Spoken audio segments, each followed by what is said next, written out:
If I would summarize my career in global payroll to the past 20 years in 2 words, it's these 2 words, drum roll, never assume. Welcome to Passion for Payroll, the podcast. I'm Max. And I'm Khizar. And we are here for the passionate payroll pros who build trust and you deliver quietly, consistently, and usually without applause. But we are here for you. No fluff, almost no buzzwords, always fun, just what works and what doesn't, and what you can do about it on a Monday morning. So if you are passionate about payroll, then this is your podcast. Let's get into it. Let's get into it, Khizar. I do not want to speak about the World Cup. Yep. Because your favorite team, Argentina, won against England, and we might have some listeners from the UK, so football's not coming home. But let's just leave it at the coach of England was too scared to play, and Argentina did an amazing job of turning the game. I'll just leave it there. Is that okay? I think, because otherwise this whole half an hour will be used in a different conversation, which I don't want to.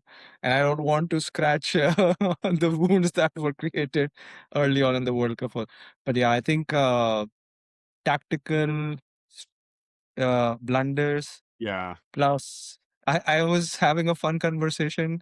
You don't poke the bear or the beast in someone. And that was since yesterday, everything is coming on my feed and everyone is saying you don't poke someone who's at the end of his career, who's doing well, and then you start to make them angry, especially when you are on top. You're So that's speaking about also incident between Bellingham and Messi. But that's the game. But we now have two amazing teams. I think Spain. For me, I know I love Argentina a lot, and my heart is with them. But I think Spain will edge it.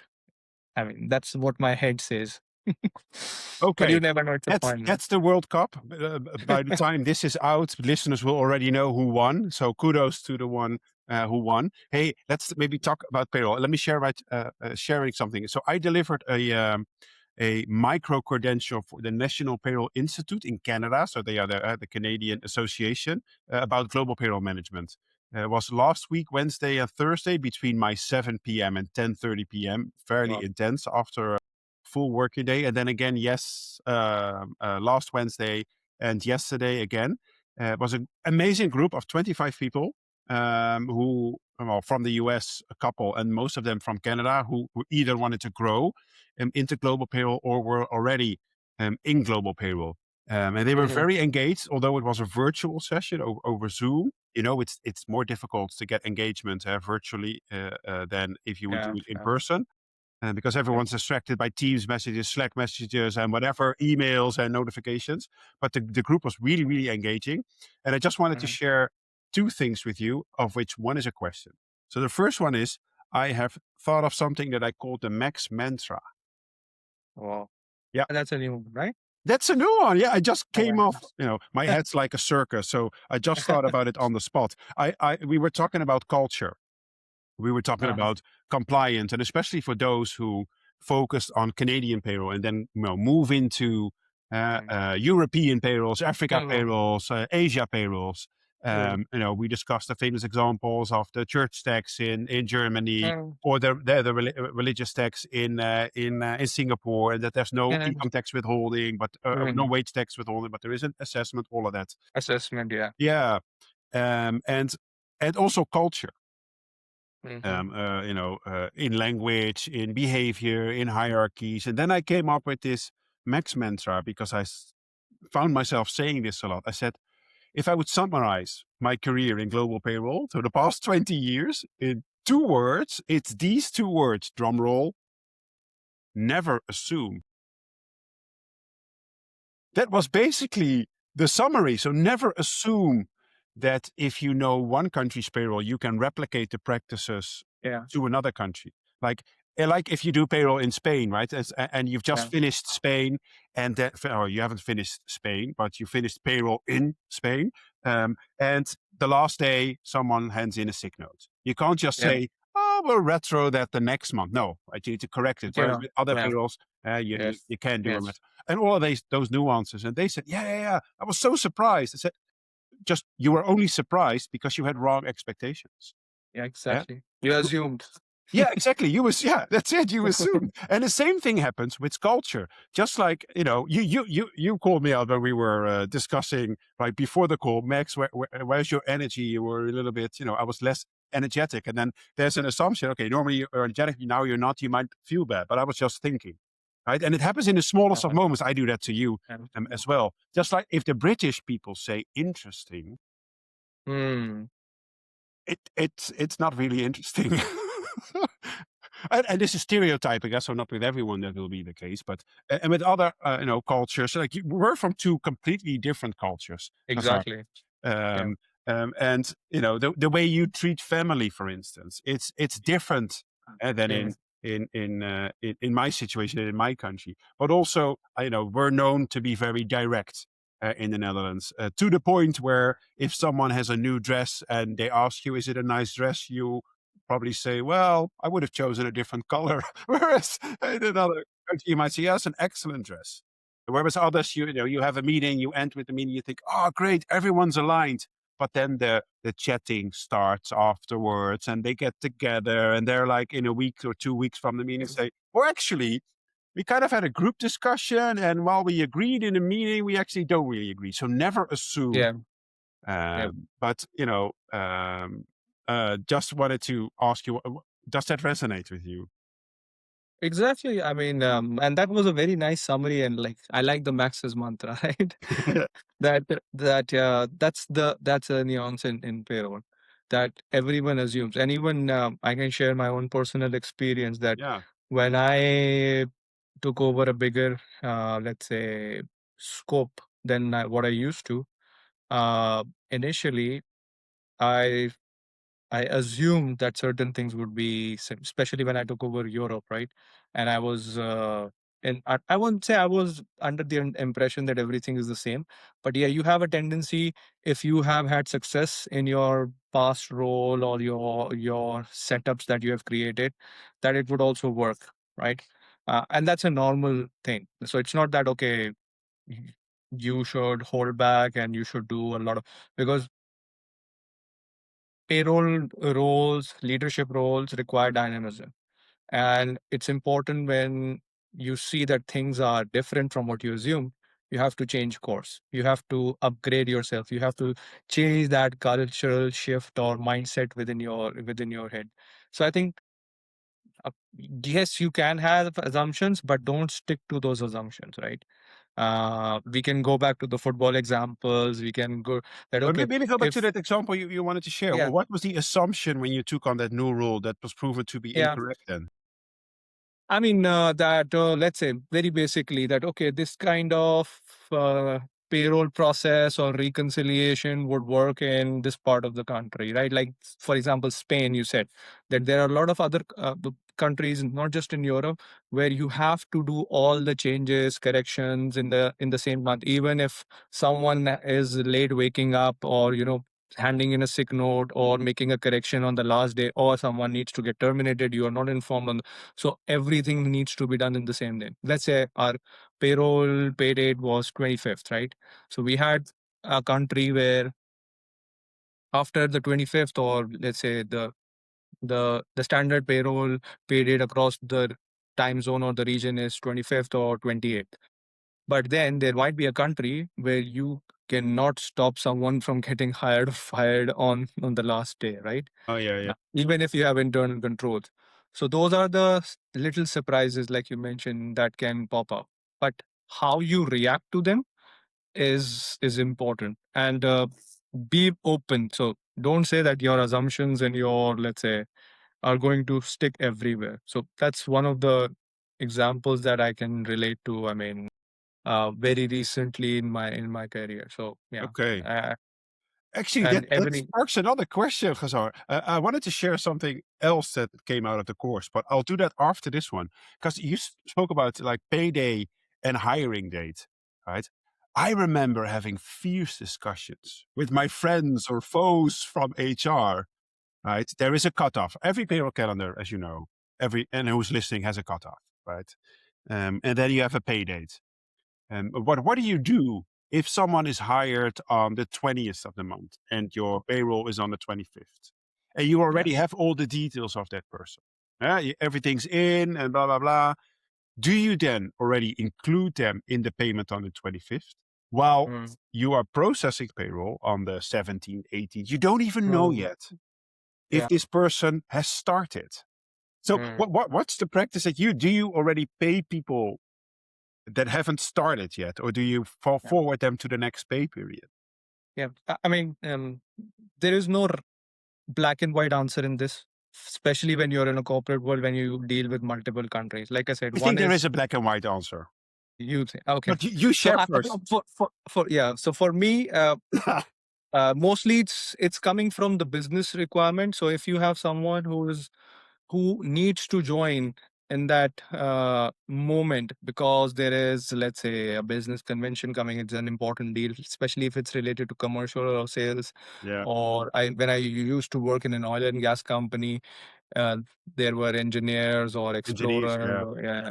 So those kind of roles you cannot push to not hire just because we have an internal cutoff. But what we do is we keep to our design principles where we could, not just in the current organization, across the board, that okay, if our design principle is to hire someone on the first, then the candidate would be told to do uh-huh. that, right? But there are instances where the candidate also might suffer because they are being let go earlier or later, and they have a gap. So who will fill that gap? And technically, or from a human empathetic side, it should be the new employer, right? That who Yeah, can yeah, yeah. I fill that understand. gap. So that is one. But especially where you can keep your design principle, then it becomes black and white. Sorry, we pay the person later in the next month, and we. But if legally sometimes, and I've seen in some countries that you have to close that month in that month itself, then we have to make an exception. But for the listeners, we have a design principle that we have kept for new hires, that we are flexible. So we will not process them through our current cycle, or if the current cycle is open, the main payroll, but we Uh-huh. can process an off cycle. Oh, So you would by there default do a off cycle if there's a we hire can outside do, of that window. but usually we push back when we can, on hiring dates, and generally it's, let's say, only 1 or 2% of cases that we would require an off cycle across the globe. So Very that's the interesting. thing. So that's your 50 So Shades of now, Grey. what about your black and white? you know, no, it does resonate, my black and white is I just said you okay if you want to hire anyone on any date, I can't stop you, right? Because you have, as long as it's because of a business reason and not just because of a bad practice, because you think you can just hire anyone. So I said, if it has a business reason, and you think it's a good idea to hire someone mid-month or on the 29th of the month, right? Then by all means go ahead. But I said the principle is that if they are hired after the cutoff, they will Mhm. get paid the next month. That Okay. was kind of the default position. That was the black and white position.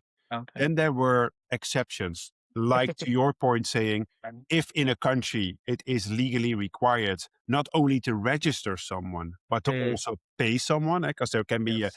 a difference between, Yeah. again, Spain. I don't know why we're talking about Spain, because maybe Yeah. because they got to win the World Cup.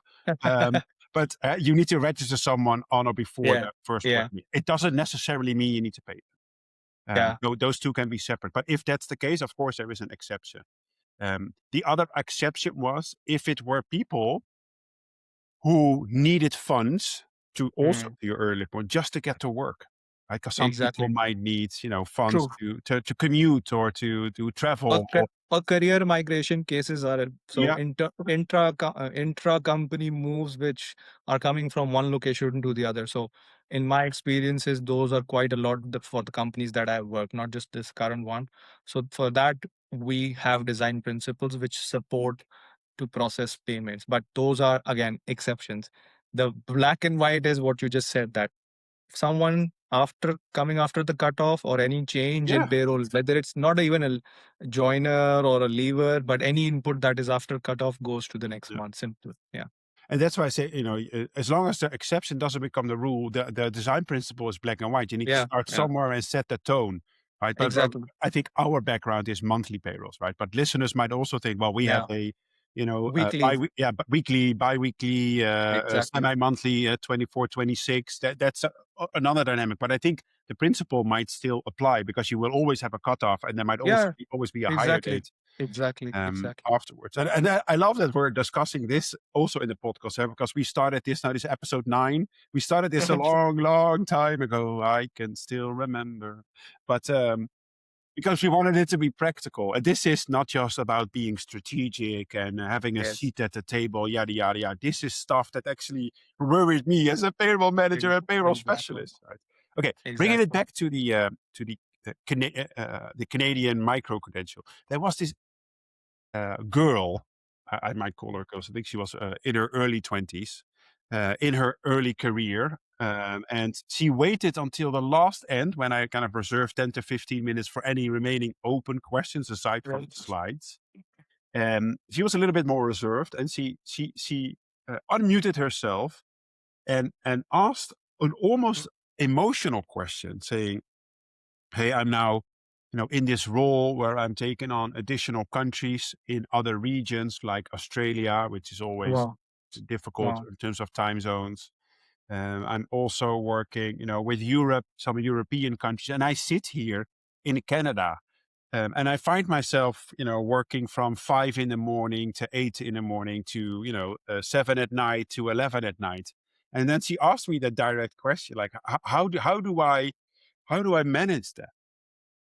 Um, of course, the first lame thing I said is buy the second book, The Resilient Professional. But then I gave her like two examples of what supported me, and there were two. The first one is I know very well what's in my control and what's not in my control. And one of the core kind of stoic principles, which I still update and learn about. But if it's not within my control, which about Mhm. 90% of what happens around me, Khazar, is not Yeah. within my Exactly. control, Yeah. and 10% is. What I always have under my control is how I react to anything that happens, whether that's in my control or not. So I say, try to kind of distinct, what you can and cannot control, but always own the way that you feel and react to what happens. This Mm. is something Mm. that you need to work on and internalize. Well, the first Mm. one was more philosophical, if you will.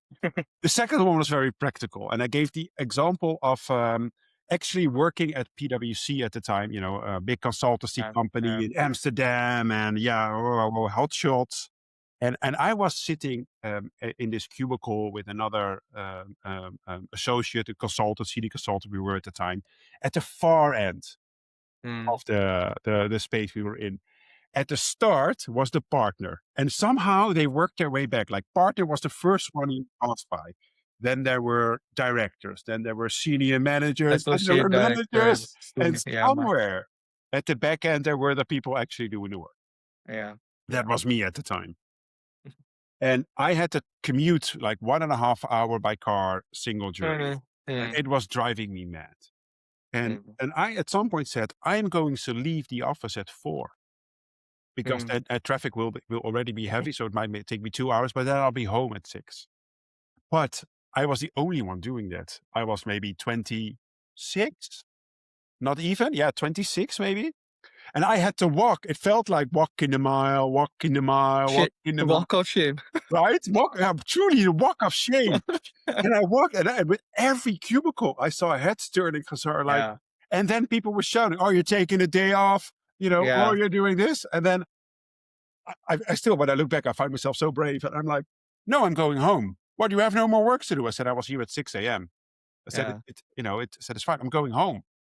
I get Yeah. work done." And I kind of set the tone there. That was very brave. But so it and the other thing I did when I was actually in those more global roles, I said my non-meeting, non-work window was about 3 p.m. to 8 p.m. or 4 p.m. Mm. to 8 p.m. Mm. Especially when I started with the family, 2 kids.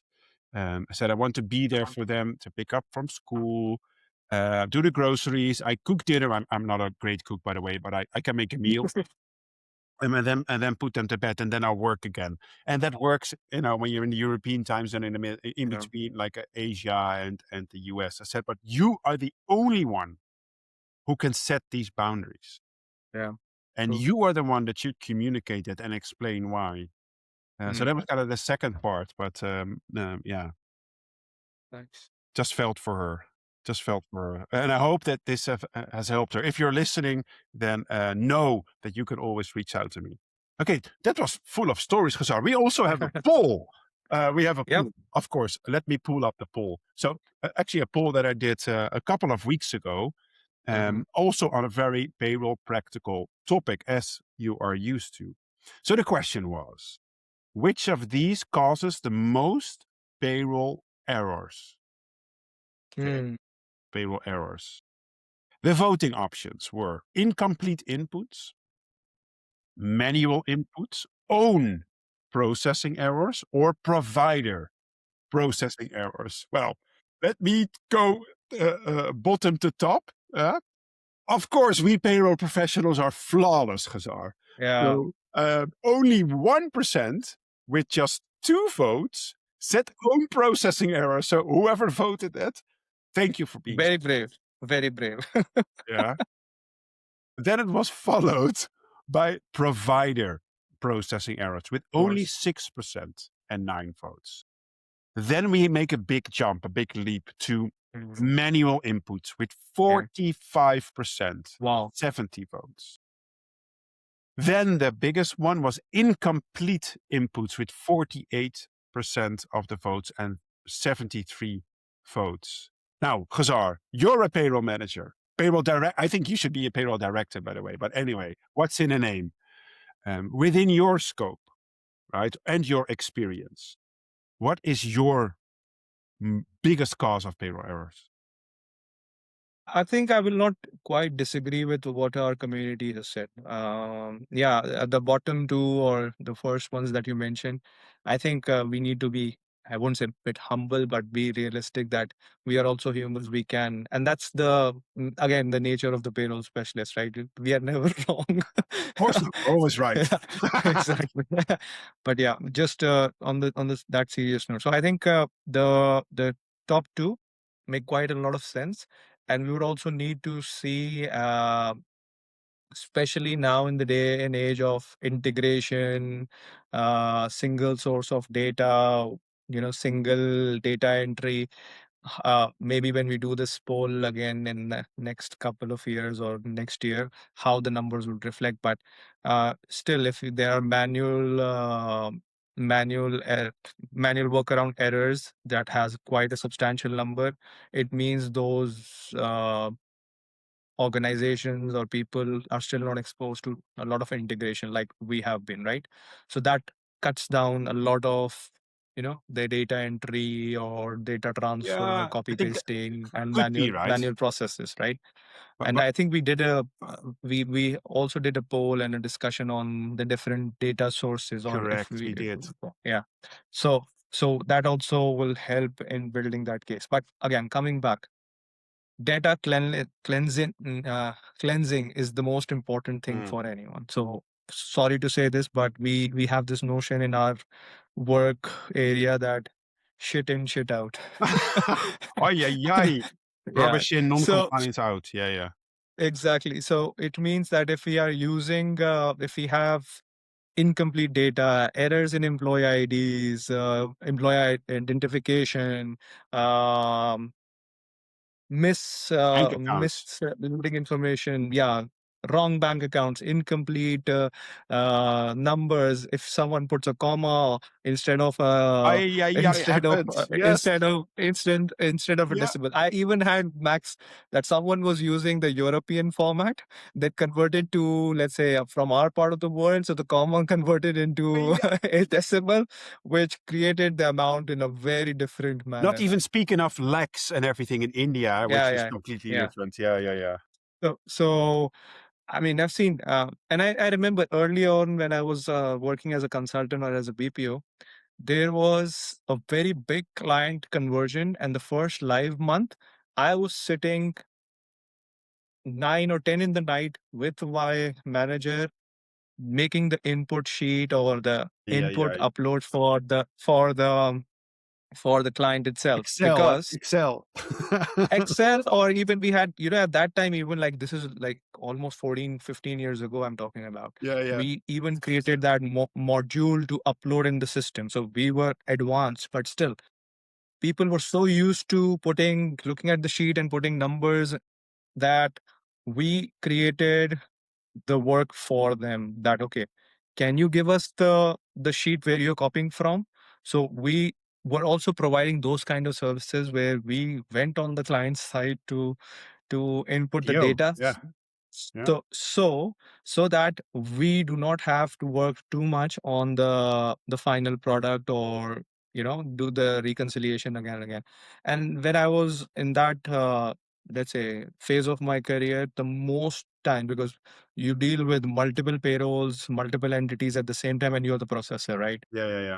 So that was one of the most common things. So I'm not surprised with the results, that incorrect data at source, or let's say pre payroll input. That's where the biggest errors or issues lie. So yeah. Yeah, and it's interesting. It may also be in the way that I phrased the question. And so I asked, what is causing the Mm. most payroll Yeah. errors? That didn't allow for people to share that maybe they have integrations and there are never errors with the integrations. But Yeah. if there Yeah. is an error, it's manual processes and but also incomplete input. So which look, this is very recent to me. I had this Mm. course, right, and it's related to errors.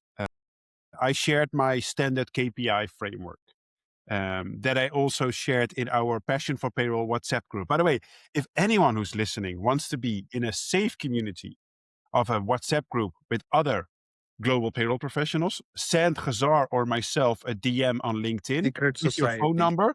You'll be in the WhatsApp group. And then we share templates, we share vacancies, we share other stuff. So that's a shameless plug for the WhatsApp group, but it's a non-commercial group for anyone who'd Yeah. like to join. And Right. and I shared my KPI framework there in a PowerPoint editable. Anyone can take it. And I was discussing that in the group yesterday, and it was almost a heated discussion, Khazar, with people saying, "Oh, I've built this once, but then no one else is listening to me if there are errors. So why would I even have this KPI framework if no one's doing it?" I said, there's multiple purposes for a KPI framework. Yeah. I think Yeah. intrinsically, payroll professionals should be motivated to have a framework to measure True. their success. And then you can also start tracking the payroll input accuracy, but also the payroll output accuracy. Um, and that includes errors with error logs. And yes, that takes time to note down, because there isn't a magic tool yet that automatically searches your inbox and everything else to list errors. So you True. need to set up a sheet or whatever to list those errors, and then find ways to do it. But then we linked it to AI, Hazar, right? If you can feed it the data of the errors and everything, it can come up with a dashboard if you also give it the KPI definitions. And it can give you, hey, what do I need to focus on in my conversation with HR? Are there specific benefits? Are there specific data sources, specific countries or times in the year that causes the most error? Which might be that second pick, was a number one pick, incomplete inputs, right? Because that's such a big source of errors. But if you're not tracking it yourself in a Mm. dashboard, in a sheet, whatever, it is very difficult to improve. And I gave this example. So if I have a call with an HR manager, say, okay, how are you? Yes, I'm good. How are you? I'm good. Okay, how's the family? Good. Everything's good. And then I say, you are always sending me incomplete inputs. Then the HR manager says, Khazar, no, I'm not always sending you incomplete inputs. I said, okay, you're right, but most of the time you're sending me incomplete inputs. Then the HR manager says, do you have some examples? Exactly. And then I say, well, no, I just hear from the team that most of the time or always you send incomplete inputs. Then the HR manager says, you, how can I act on this? Right? I don't know what's wrong. So give me some data. And then you have your own KPI framework. Whereas I went to those HR managers saying, hey, for these two countries, the benefits are always incorrect. For that country, the hiring information is always incomplete because the TFN in Australia Mm. is not Mm. filled in properly. Oh, but that's completed in Workday. Well, there's no validation in Workday or SuccessFactors, whatever, for a TFN. Oh, but we can build it. Then build it, and we get it corrected source. All started with listing those errors. Exactly. Exactly. So again, we come down to how we collect data, how we use it. We, in fact, did a podcast on this one, Yeah, and on this specific topic, so anyone listening can refer to it. But yeah, when we have data, and we work with data. So we are talking about if data at source is clean, then everything is processed clean. If there is a problem, we need to collect that data yeah, to make decision and informed decisions and communicate to the, let's say, the sources, or find better ways to automate those things. That, for example, if like you said, the new hire form is not, let's automate it in a system or a workflow which can restrict the number of manual entries, yeah. or It's not let's rocket say, science. it's not rocket science. I've seen people build their entire input sheets on an Excel Yeah, with drop down, so you don't even need to type things. I remember I used to work for a company, again, oil and gas, where I had to collect data from 4 or 5 sources the first time, and everyone was using the same Excel. So that was a nightmare. It was coming from different crash, 4 sites. crash. Forgot to Yeah, save. crash was least of my problem. Someone opened on the input date, and then someone would insert another row, and then the previous row would be deleted. So this happened the first month. Then I said, okay, you guys, now you need to only put the data what I want. So I created these macro filled, Yeah, yeah. drop down files. It took me a while, but then it was the basis. And I used to lock my files. For whenever I used to collect those data at payroll processing time, those were locked. When I used to process them, unlock them, then upload the data that I had collected, it was a cumbersome activity. But then this is how you should control. So it all depends on how you want to control your operations, right? If you are haphazard, if you are, like, say, not having that uh, data to back where the improvements are, then you will always end up in Yeah. trouble. Then yeah. But I So think that yeah, the main thing, Khazar, is you've acted on this, others have. I think us payroll professionals should just take control of this and just exactly.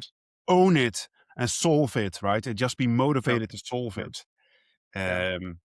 All right. I think we're almost at the end. But before we do the wrapping thing, Khazar, I think we have an exciting announcement for everyone who's listening, because we are looking for guests. Because Yes. we figured that you may have heard enough of just a Khazar and Max dynamic throughout episode 9, maybe episode 10. And from there on, we are looking for the hidden payroll gems in the world who have never been featured on a podcast, let alone be active on LinkedIn. We want to hear from you. So if you are interested to join us as a guest, again, send a DM, a direct message on LinkedIn to Khazar or to myself, or drop me an email at max@passionforpayroll.com. Still the best email address in the world, by the way.